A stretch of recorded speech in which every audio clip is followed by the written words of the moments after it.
A quinta-feira foi de ganhos para os principais contratos de milho na B3, Bolsa de Mercadorias de São Paulo.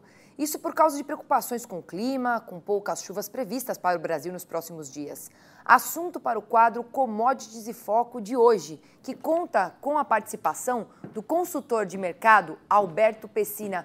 Boa tarde, Alberto. Eu gostaria que você já começasse traçando para a gente um panorama de como foi o ano de 2023 para o mercado nacional de milho. Então, seja muito bem-vindo e uma boa tarde para você.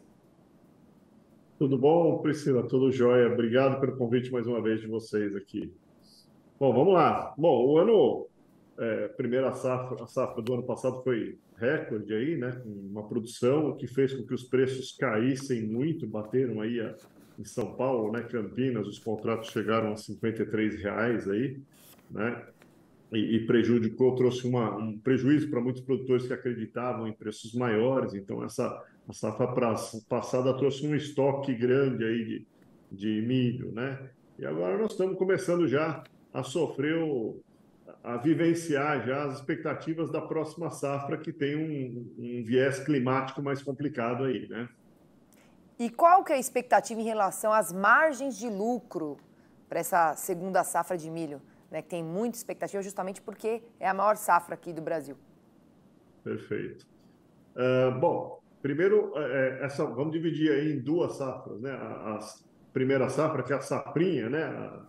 Essa de verão agora, ela estava com perspectivas muito ruins quando os patamares de preço estavam ao redor de 60, R$ 53 aí. Os produtores realmente, ela é plantada mais na região sul, para aqueles que não conhecem, né? Essa primeira safra é plantada toda do Paraná, grande safra do Paraná, Santa Catarina, Rio Grande do Sul, são os grandes plantadores da primeira safra. E ela estava com margens muito apertadas.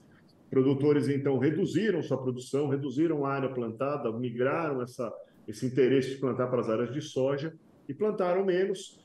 E nós tivemos um segundo viés nessa região muito importante, que foi o clima, né? Choveu demais, acima do necessário, e tudo que vem em excesso prejudica a produtividade dessas lavouras. Então, nós tivemos perdas aí em estandes, dificuldade de plantar dentro das janelas, atrasos de plantios, um monte de efeitos que estão aí impactando a produtividade dessa primeira safra, né? Então, e com isso, o atraso do plantio de soja também está aí conectando já com a segunda safra, atrasando possivelmente o plantio da segunda safra de milho, trouxe um estresse de uma produção menor do Brasil nessa safra 23-24.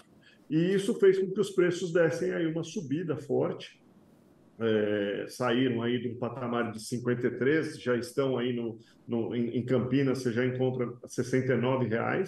A Bolsa já está falando em R$ 75 para março, que seria quando essa primeira safra aí está sendo comercializada, né? Janeiro, fevereiro, você está comercializando essa primeira safra, então nós temos 72, 70, até R$ 75 de preço chegaram a alcançar, e isso então traz aí uma melhora nas margens desse produtor, que vai produzir um pouco menos, mas o respaldo dessa mudança de preço já melhora muito.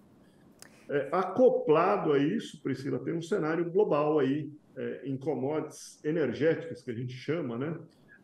Que estão trazendo também um pouco de estresse a esse mercado. Então, nós temos aí o trigo, que globalmente vai produzir 5% a menos. Então, o cenário de Rússia, que é um importante exportador, aquele Mar Negro ali está mais complicado de retirar os grãos daquela região devido à situação de guerra, e isso também está trazendo, então, um estresse um pouco desse quadro de menor oferta de trigo, que é um importante substituto do milho, né? Então, os dois andam meio juntos nas tendências de preço, então há uma falta. E uma Índia que tem no arroz aí também bloqueou as exportações, é um importante exportador de arroz para o mundo, e a Índia também bloqueou o arroz, as exportações de arroz, subindo os preços, já subiram quase 30%, 40% na Índia, e isso também trouxe aí um input de energéticos, né, em si, subindo um pouco de preço. Então, é um quadro todo mais completo. E agora nós vamos entrar para falar na segunda safra, né? A segunda safra começa aí com também com um quadro de possível potencial atraso, porque a safra de soja foi plantada atrasada, e aí esse potencial atraso desse plantio da segunda safra de milho, ele coloca o milho numa janela de risco. Então, tem muitos produtores, inclusive clientes nossos aí no Brasil, que estão desistindo de plantar o milho, porque sai da janela ideal, e começando a pensar em plantar outras culturas para tentar plantar alguma coisa que são mais resistentes a pouca chuva. E quando a gente olha aí os mapas climáticos para essa segunda safra, para essa época de plantio, aparentemente no início do plantio o mapa diz, ok, se for na janela ideal vai ter chuva, não vamos ter problema. No entanto, o El Niño traz uma característica de talvez as chuvas serem cortadas antes. Se você plantar atrasado, o florescimento dessas plantas fica um pouquinho mais tardio, e se você não tiver chuva no florescimento, você pode ter um problema de produtividade. É a fase mais importante para a chuva, né? Ou seja, Então, nós trazemos um risco aí para esse segundo, para a safrinha de milho maior, que está trazendo essa tensão no mercado.